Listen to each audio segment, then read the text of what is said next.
les tristes nouvelles s'enchaînent dans la famille. 4 jours après le décès de l'actrice Amarande, le 11 mars, cesse sa fille cadette Brigitte Chamarande, elle aussi comédienne, qui est décédée ce lundi selon son attaché de presse. Atteinte d'une grave maladie, elle s'est éteinte entourée de ses proches.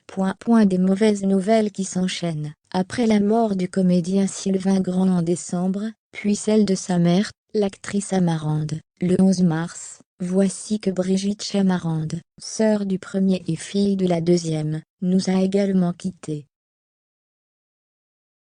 Touchée par un cancer des os depuis quelques mois, celle qui avait également choisi le chemin des planches a perdu son combat, alors qu'elle était dans le coma depuis quelques jours.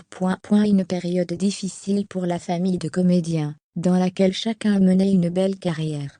Brigitte Chamarande, la fille cadette, avait notamment suivi sa mère sur les planches en participant, elle aussi à l'émission au théâtre, Ce soir en 1978.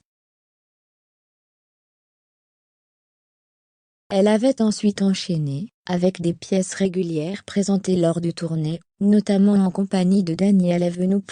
À partir de la fin des années 70, elle avait également développé une carrière au cinéma, jouant notamment les rôles secondaires dans des films populaires comme L'étudiante, avec Sophie Marceau ou Subway, de Luc Besson. Plus récemment, on avait pu la voir dans le film Normandie nue, une comédie mettant en scène François Cluzet et François-Xavier de Maison dans le rôle de villageois, qui montent un calendrier de nus, pour faire venir les touristes.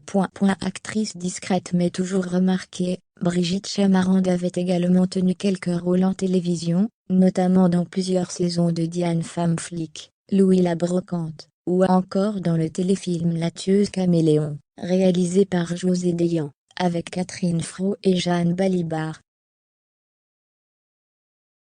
Souvent cantonnée à des seconds rôles, elle s'est cependant construit une filmographie de qualité. Tout comme son grand frère, Sylvain, mort il y a quelques mois, à 67 ans.